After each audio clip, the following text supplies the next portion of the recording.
This podcast is intended to provide information for educational purposes only and to serve as a starting point for you to have a conversation with your personal physician.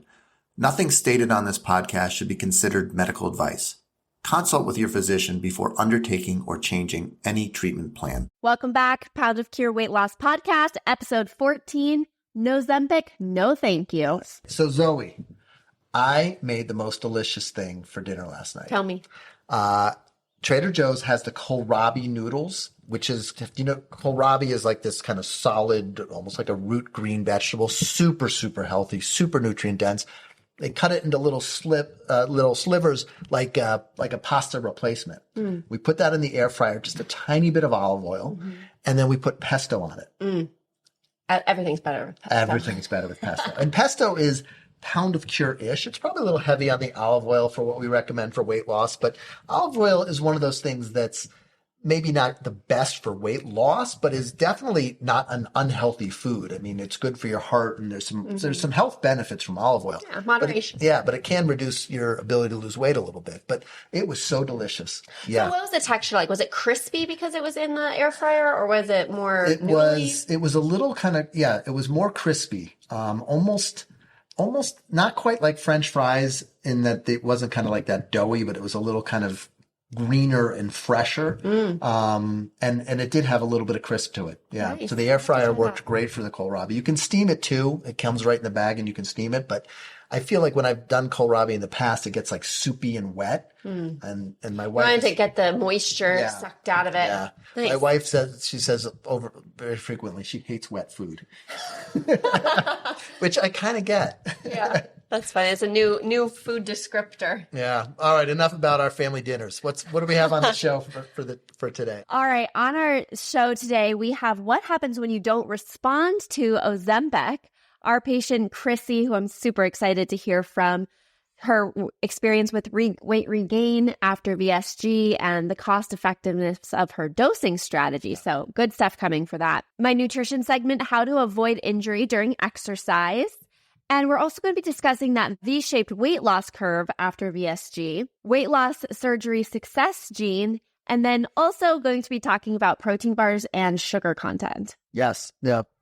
I think we have a good show for you. Our first segment is in the news, and this comes from The Atlantic. The first thing I want to do is give a plug to the author, Yasmin Tayeb. We actually, this is a second episode that she's written that we featured. Our first one was an episode 4, a meat snack, where it talked about weight loss surgery and medications together. And it really illustrated exactly what we do in our practice where we're combining the therapies. But I find that her articles are, number one, very scientifically accurate and really not prone to a lot of the judgment and bias that we see in most of the coverage on medications or bariatric surgery. And so this article is called Ozempic Can Turn into No-Zempic. And it's absolutely worth a read, especially if if you're on a GLP-1 medication and it didn't turn into that result that you expected. You're going to hear from Chrisse, our patient, and she's going to tell a fantastic story of how her body responded so positively to this medication. And there are definitely lots and lots of people out there, but it is not everyone. With Ozempic, if you look at the original trials, we saw 15% average total body weight loss. You're 200 pounds, that's about 30 pounds. However, 13.6% of people in the trial lost less than 5% of their body weight. And I think that's a really important thing about these medications. Just like with weight loss surgery, just like with weight loss from nutrition, there's variability. Some people lose more, some people lose less. Tirzepatide, we saw 21% total body weight loss. And in the SURMOUNT trial, 15% lost less than 5%. So even though tirzepatide is kind of a better drug than Ozempic when it comes to weight loss, we actually saw the same, if actually a slightly higher rate of poor weight loss response. And so that just shows you that there's a small group of patients, about 15%, who really don't respond. So why is that? There's a lot of different thoughts about that. I think probably the most accurate one is you have to think about the physiology of these medications.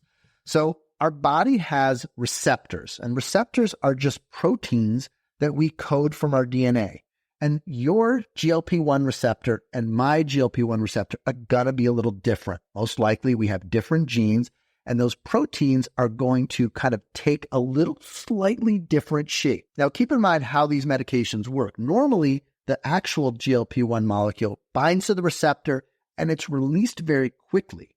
That's why just giving someone GLP-1 doesn't work, because it only lasts for a few minutes. The medications have a very long half-life, and so they bind to the receptor. They stay bound to the receptor for a much longer time. It's a much greater affinity. Now, if we have different receptors, that drug may bind differently to your receptor than it does to mine. And so that difference, that almost like that lock and a key analogy, where some people's receptors kind of bind tightly to the med and others don't. Now, what we don't know is if you don't respond to Ozempic, do you respond to tirzepatide? I personally think it's absolutely worth a try.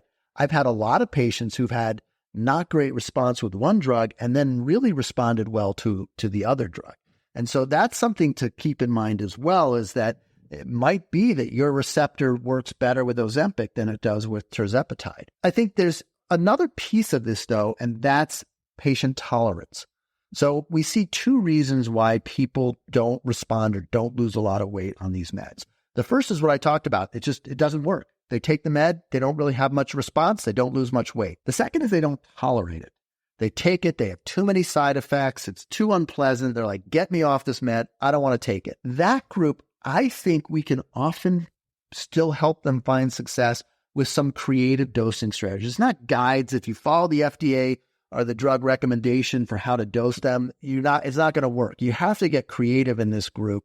But we have had a lot of patients who initially just didn't like the med at all, but by adjusting the dosing strategy and the diet as well, we were able to get them to tolerate it. So I think this really kind of puts us back at this idea that there's this treatment period. The base is nutrition, and then we'll use GLP-1 meds, and weight loss surgery sits at the top. And we kind of use all of those therapies as we see fit to help people battle the disease of obesity. Well, I think it also just goes to show how individualized this is, just like with nutrition changes, just like with medication management, having a team of support to help you navigate that individual case is really important, because we can help you identify, maybe you don't respond to this one, but, using a different medication or a different dosing strategy, like you were mentioning, that we may be able to find a way. Yeah. You really need expertise at all levels of the pyramid. You need expertise in the nutrition. That's where you come in. Expertise in the meds. That's where me and Deidre and Bether, our nurse practitioners, come in, and then expertise in the surgery.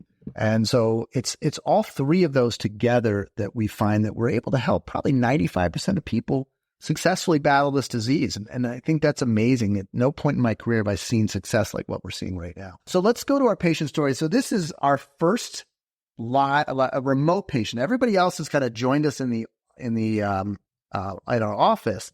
These patients are, from out of state. They're joining us remote. I'm a little nervous about the technology, but let's see how it goes. Yeah. So why don't you introduce Chrisse? All right, let's hear from Chrisse. Super excited to have her on. And Chrisse's been a patient for quite a while. Yeah. Did you know her when you lived in Michigan? I didn't actually. No, okay. She kind of heard of me through the grapevine in Michigan, and I may have met with her at one point very briefly, I think, way back when. And then she kind of tracked me down again and joined our nutrition program once we were here and set up in Arizona. Okay, awesome. Let's hear from Chrisse. All right, now we have our guest, Chrisse. Welcome. So glad you're here with us. Thanks for coming, Chrisse. Why don't you share your weight loss story with us, your starting weight, and the things you've done to lose weight and where it's worked and where it hasn't? Sure. I struggled with weight even in my childhood. I was a kid who would hide food. That started really early, like 6, 7 years old. I would hide food, hoard food. My parents did not really know what I was doing. I remember even in my teenage years that my dad actually mentioned to me that he would see a ton of food wrappers even in the back of my car and things like that. So I really struggled with food and weight all through childhood, but I was also very, very active. And I really thought that as active as I was, my body probably just was not responding kind of in a normal range of what you might see with a normal person. Even, I was an avid swimmer, and I remember, looking at my body against other people's bodies and realizing I probably have an issue and kind of having that ingrained in me. And then, teenage into 20s and early 30s, it's really every single diet. It was Weight Watchers. It was Atkins, which flowed naturally into keto. I did paleo for a really long time in adulthood and saw some results there, but really could not get out of the 200s with weight gain. And my highest weight was just over 300 pounds. So it really became a very, very significant issue for me. And you couple that with a ton of inflammatory response, and I was just in a lot of trouble. And it was very long lasting and very broad reaching. It took me to some bad places health wise, for sure. You ultimately decided to have weight loss surgery. I did. So a friend of mine, actually, I heard a rumor that she might have had weight loss surgery, and her results were just incredible. So I just called her and I said, hey, my situation. Would you be honest with me? Did this happen? Because if it happened, I have about 300 questions for you. And she was honest, and she was so giving with her time. And it really helped me get over any kind of hump I might have had or any kind of concern I might have had. I just had a laundry list of things I really wanted to cure for myself. I had a wish list for myself. And I keep it in my phone because I really consider what has happened for me as a massive gift. But, when you look at a list, like I really would like to wear short hair or wear my hair up in a ponytail where you can see my whole face. I want to be able to, something as simple as I want to be able to put my pants on without feeling like I'm going to pass out. I want to be able to tie my shoes without getting the pounding pressure in my face. I want to be able to ride a bike. These very simple things that, your humanity starts to get stripped away in some ways at higher weights. And there's no judgment about that. I've lived through that myself, but it does not come without emotional repercussion for sure. Yeah. I think everything you've said, all the limitations you've had about the putting on your pants and your riding your bike, they really, as I was listening to them, those are symptoms. Those are symptoms you're experiencing as a result of a disease.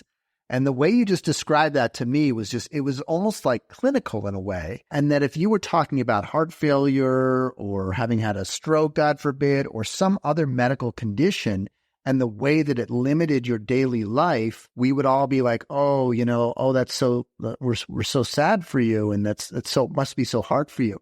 With obesity, you have all those symptoms, you have all those restrictions, but the empathy often is fleeting. Oh, it's not often fleeting. It's just coupled with massive judgment, right?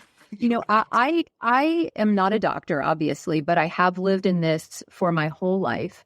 And I have really researched, I tried incredibly hard for so many years. I believe that there might be two different pools of obesity. I really believe that there is medical obesity where you need intervention to get that help.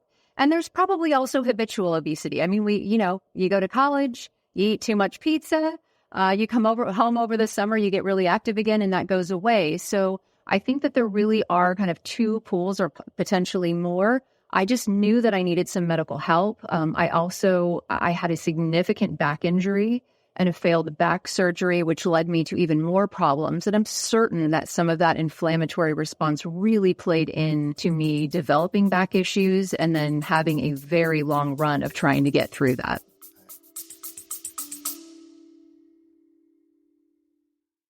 If you're enjoying our podcast, please consider joining our online nutrition program. It's just like the podcast, but you get to join in the show. Dr. Weiner, myself, and our peer leaders host over 25 support groups weekly over Zoom and cover all the same topics that you enjoy listening to every week. Whether you're just focusing on nutrition using the pound of cure approach, are taking a GLP-1 medication, or have had or are planning to have bariatric surgery, we can help you maximize your weight loss efforts. To join our affordable program for unlimited access to our group nutrition sessions, go to www.poundofcureweightloss.com/nutrition. You can also check the show notes for the link. We hope to see you on Zoom soon. Injury is one of the most common causes of weight gain. And I think that's something we kind of, and a lot of times, I've heard this story many times, is they were told to exercise very vigorously, well beyond what their physical capacity was. And they got injured as a result of that. And of course, when you get injured, you gain more weight. It's funny that you say that. One of the first times that my back injury surfaced, I was actually on a pulling machine in a gym with a trainer who was not educated enough to be training maybe anyone, but certainly someone at my weight with my issues without really understanding it. And that was really the first time that lower back really kicked in for me. And honestly, even after weight loss surgery, it emerged again because I think the damage was already done. And then I had some regain even after weight loss surgery that occurred after that. You know, during my weight loss surgery, I really leaned into my sleeve. I am one of those people that when I felt that restriction, I was celebrating it. And I study a lot. I still stay on all of the boards. I stay really active in support groups. And I do see people react after surgery. It's almost a shock that you can't eat. And people say, I don't even want to cook because I can only eat a few bites. And I was one of the people saying, I can only eat a few bites, I still almost celebrate like that. But at that high weight of it was 300.4 was my high weight. And my surgery weight in 2017 was 277. And I ended up losing down to my stabilized loss was right around 143, 144. Wow. And then I had a significant back injury that led into a very long run of major steroids, a ton of different meds, steroids making you crave food, crave carbs, all the inflammation that comes back. And from that 144 point, I find myself back at 199. I remember clinging to that, 199.9, don't cross back over, stay in Wonderland. But that was a really, really difficult to get back there emotionally and just wondering how I was going to kind of land on the right side of my surgery again. Yeah. How soon was that after your surgery that you injured your back and had to take the steroids? Yeah, so the injury, the real kind of the final straw of the injury happened in late 19, early 2020. So it was, a couple of years, two years and a couple of months. And I'd been stable for a while, but it really threw me almost immediately after those meds started. And I very thankfully, after a number of months, was able to find a surgeon who could help me. So the back injury was cured, but I could not get my weight back on track. I almost restabilized, but at, almost 200 pounds. And I was with you guys. I joined the support groups. I was going to nutrition classes. I was coming in. I loved the support there, but I remember there was one day, Dr. Weiner, that it was one of your groups that you joined. And you were just asking people in the group, what's your story? What's happening? And you asked me specifically, tell me what's going on. And I let you know those details. And you said, listen, you have got to get this weight back off, and you have to do it now, because your set point is going to set in at that weight and your struggle is going to multiply to get back down. And it was at that point really where you mentioned Wegovy to me. And I was super excited to hear that there might be a possibility for me. So you started Wegovy, and I thought this was actually a kind of a classic scenario where these meds are appropriate, because it was, to some degree, I think you got to fight fire with fire. And you gain weight from medications. And so if we use a medication to help with weight loss, sometimes that does make some sense. And so we got you on Wegovy. I think you ended up getting it from a local provider, right? Did you talk to your PCP about it? Yeah, I did. I went back to my primary care because it was new, and my primary care has been with me for years. And she was incredibly supportive of my weight loss surgery, had partnered with me following weight loss surgery. I really reached out. I really wanted a strong support system around me. I'm very lucky to have an incredibly supportive husband. I have doctors around me who have been supportive. And she actually was not familiar with Wegovy at the time. And she said, you know what, let me do a couple days of research and let's talk again in a couple days and I'll come back with a recommendation. And she came back and she said, Chrisse, do it. She said, everything in your history and this med, they go together so well. I think you're going to be incredibly successful. Trust him and do it. And, I did the normal ramp up on the Wegovy, the 0.5 to the 1 to the 1.7 to the, and so, or the 0.25, I guess, starting dose. And within 1 hour of my first dose, I knew my head was right again. It was so fast. That day, I remember talking to Zoe, I think it was like later that week, and I said, you would not believe it, but within hours, my head was right. It took away every craving I was having. It was completely quiet again, like I was right after surgery. All of the food voices were gone. Everything was quiet again. And it was just such a sigh of relief. And I had the normal kind of re-hungry that you get towards the end of those low doses.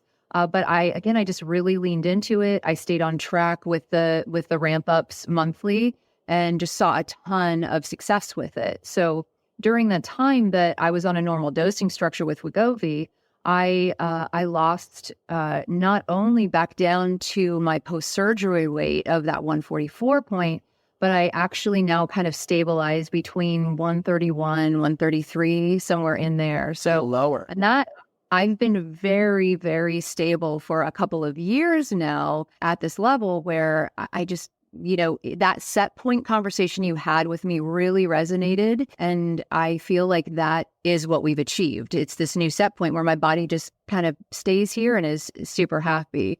And as you know, I'm not on a normal dosing structures. No.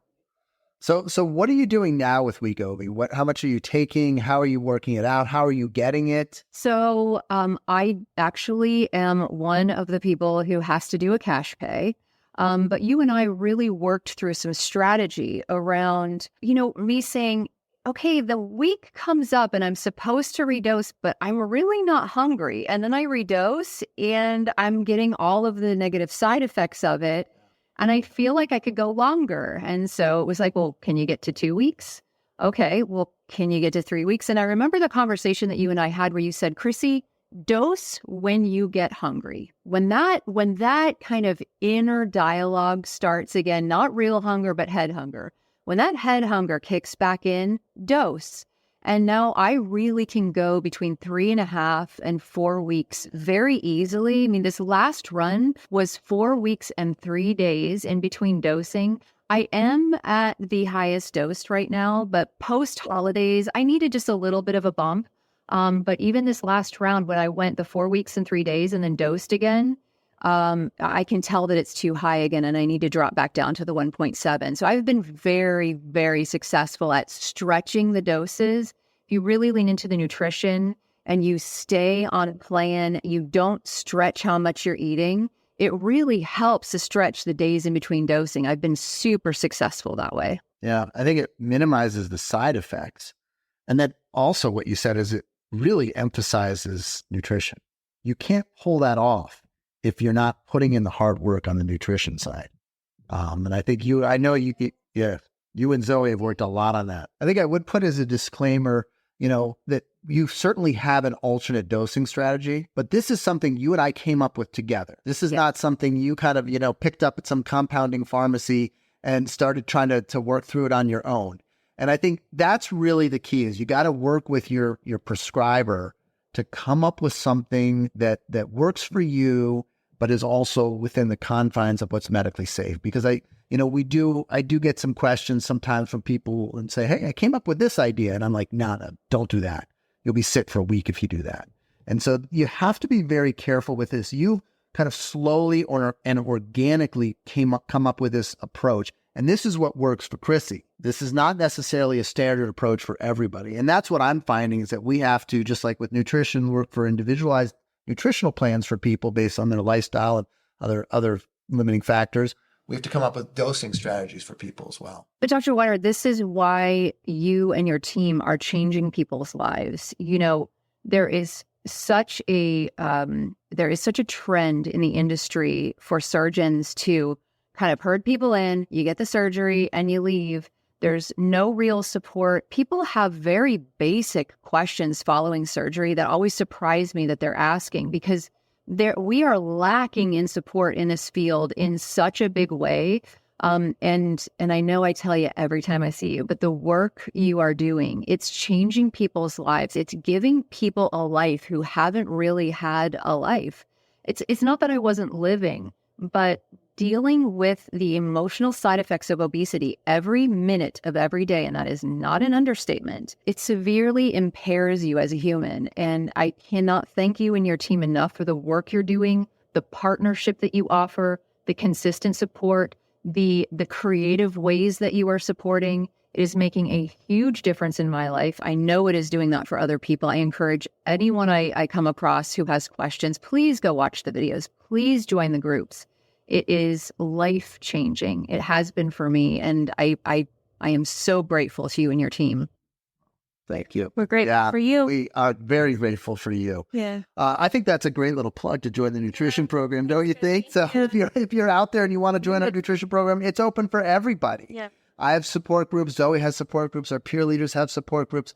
Chrisse, we are so grateful that you came on the show and shared your story. I think it's fantastic. We're so happy for you to see how much you've transformed your life with your surgery, the medications, and really your deep commitment to nutrition and lifestyle changes. So we're happy to see you on this path and really see a lot of good things for you in the future.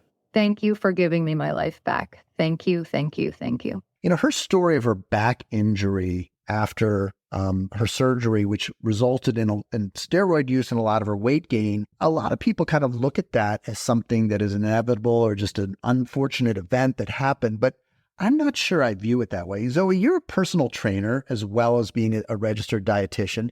Talk to us a little bit about what you can do to avoid injury during exercise. Absolutely.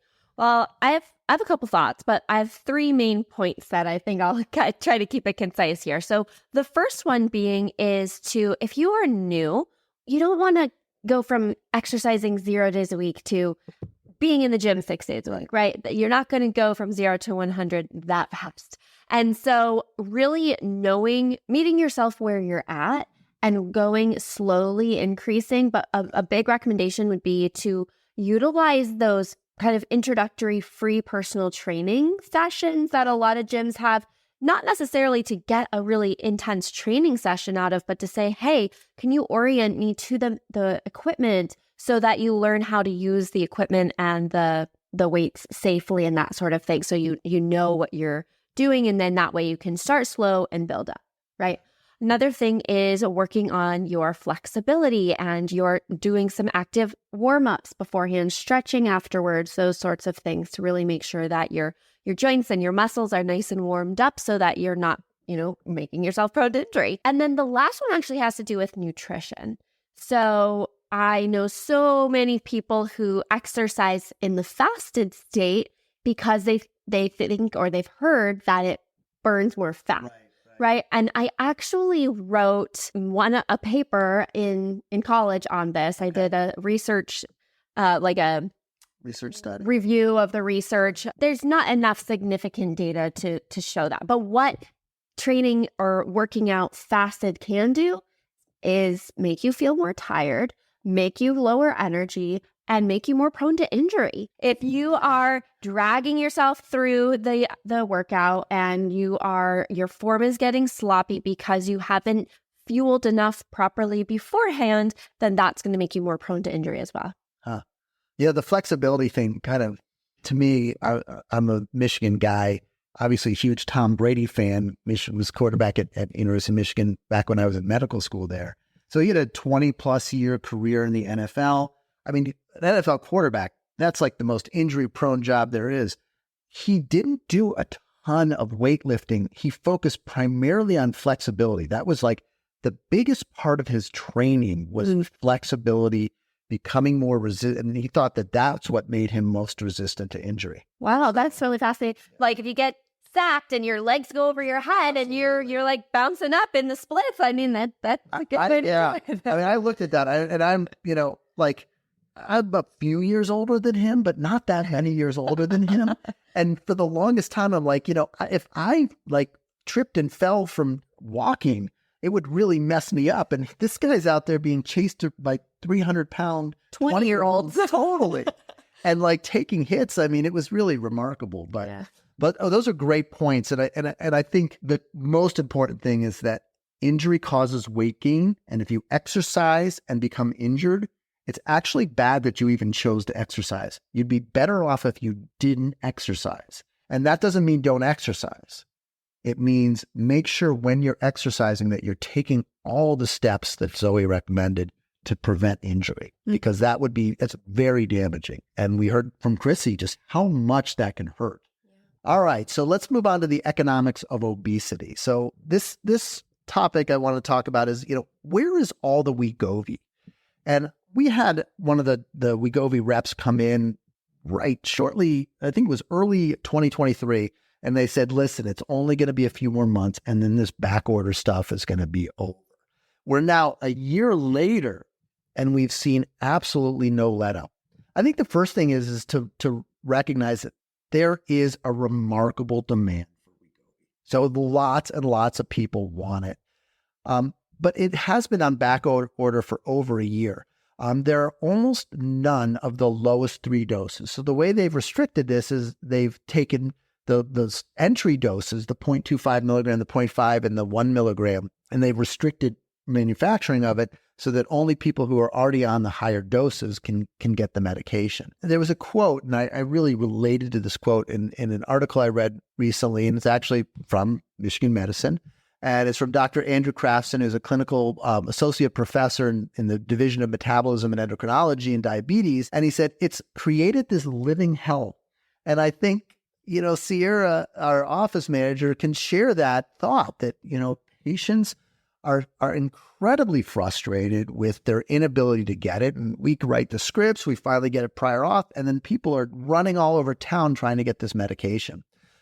But Novo Nordisk, which is the manufacturer of Wegovy, has invested $11 billion, which is probably about 2 months of profit for them, into the investment in manufacturing, and they've doubled the availability of manufacturing these lower doses. They've served 1 million patients. So there's 1 million people in the U.S. since 2021 when it was released who've been able to get the medication. The PBMs, the pharmacy benefit managers who I've talked about in the past, who are generally this unscrupulous group that profits extraordinarily over high drug costs, they have set lower reimbursements for the pharmacies, and that's discouraged a lot of the pharmacies from carrying these medications.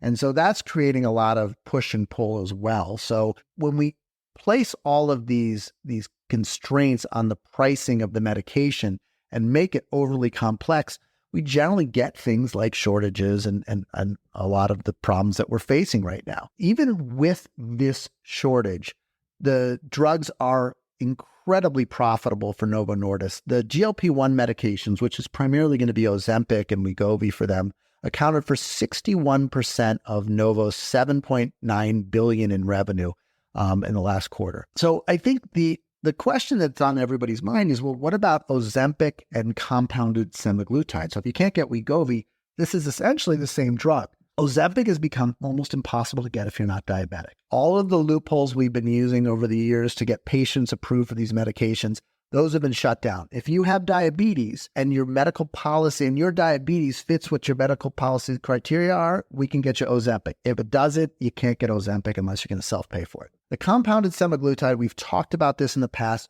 We don't recommend or prescribe compounded medications. We think that it's very unclear whether they're safe or not. Pretty much every single medical organization that knows anything about prescribing in the pharmacy supply chain has recommended against the use of compounded drugs. And we do also think that these are going to disappear as Novo Nordisk and Eli Lilly begin to go after and defend their patent, which quite frankly, they have a legal right to do. So we're hopeful that sometime in 2024, we're going to start to see more Wegovy and have more patients get access to it. And if this increased manufacturing comes through, then I think we should. So there's good news on the horizon for access to Wegovy. All right, so let's go ahead and hear from our followers, the listeners, the patients who are submitting questions. I actually had somebody who in one of my nutrition sessions the other day who said, you've answered 2 of my questions so far on the podcast. I'm like, that's great. Keep submitting them. So if you submit a question, maybe we'll be able to get to it. So Sierra, what do we've got today? Okay, first question. Hello, loving the new podcast, longtime Pound of Cure follower.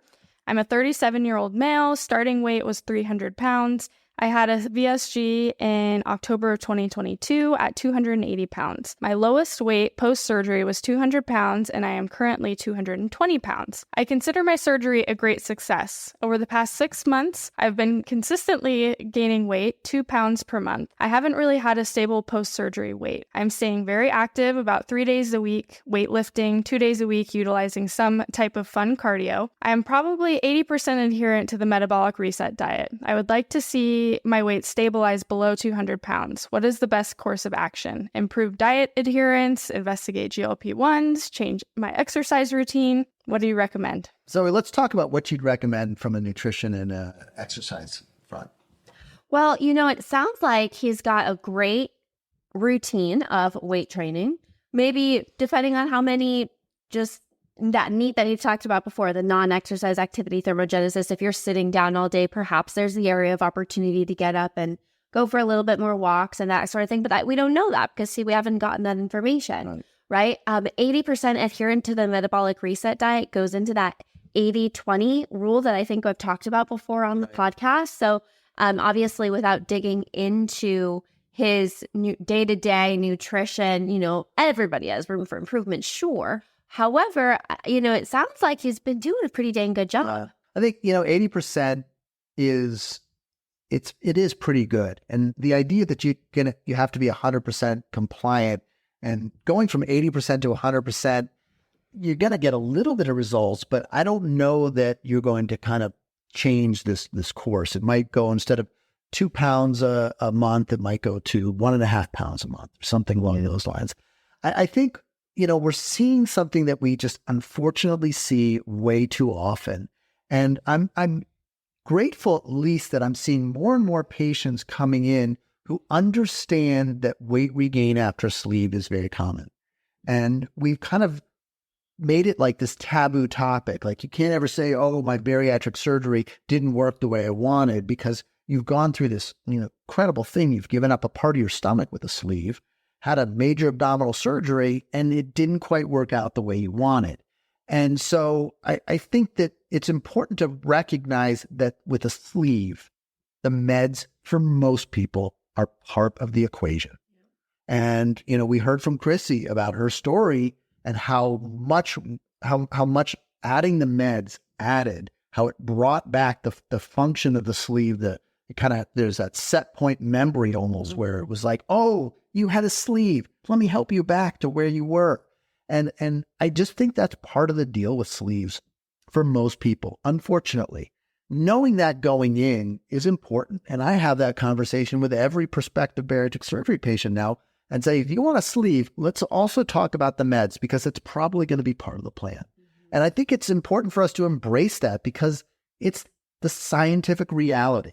It's not that somehow sleeve patients are less compliant than bypass patients. It's that a bypass has less weight regain. And we have to accept that and educate people so that you can make the best decision for yourself going into it. I think, this person should be exploring the medication. Yeah, I thought you were going to say that. Yeah. I didn't want to say it because I'm not the doctor, but... but at this point, you've heard me say that. Yeah. Sounds like a perfect opportunity for the GLP-1. It's because that's what works. Yeah. Exactly. That's what works. We're seeing it again and again. Over and over. Yeah. All right, Sierra, what do we have next? Okay, next question. Hello, I will be having gastric bypass in a couple of months. I've heard you mention in older videos that a gene has been identified which determines how much weight you will lose with the surgery. At the time you made the videos, maybe 6 years ago, you said that a commercial test for the gene was not available at that time. Is there one available now? I would really like to know if I am genetically programmed to lose less weight, average weight, or if I will be a super loser. Yeah, super loser in the bariatric space is a good thing. I think other terms, it might not be the most friendly thing to call somebody. So the answer is no, there's been absolutely zero progress on this. Unfortunately, my suspicion is that it's because it's not one gene, but many. And I think we're seeing this as we do more and more research, that there's definitely a familial component. I see this over and over again. If I see a sibling or a child or a parent of one of my successful patients, I have a hunch that this person is also going to be successful. I'll often cater my procedure recommendations based on family members' success or lack of success with different procedures. And so, but we still don't have that. And in all honesty, I think this line of discussion has kind of decreased. It would be great if we could make predictions for people about it. You can use on our website, we do have an outcomes predictor tool. I think that bell curve is a little tighter for a gastric bypass, meaning we'd see patients kind of fall in within a smaller range of weights after surgery. With a sleeve, we see a little wider range. But now with the meds, the sleeve, we may be seeing that tighten up a little bit. So I think, life is filled with uncertainty. And but having weight loss surgery, there is some risk involved with the procedure. There's some risk involved in that you're not going to reach the level of success that you might hope for. But in general, the odds are very much in your favor proceeding with either of these surgeries, whether you proceed with a gastric bypass or a sleeve with the intent of combining it with the medications. I think now with the GLP-1 meds, we're seeing much more frequent success, and we're seeing less problems with weight regain because it's treatable. Okay, final question here from Nick. This is from our website. How do you get high amounts of protein without protein shakes and bars? I buy bars and shakes that have 0 to 1 gram of sugar. Are these still acceptable? So, 0 to 1 grams of sugar, yeah, that's great. But we know that protein bars are obviously super processed. So there are going to be a lot of artificial sweeteners, a lot of huge ingredients lists, right? And so in a pinch, is there, can you keep a protein bar in the car or in your backpack or whatever?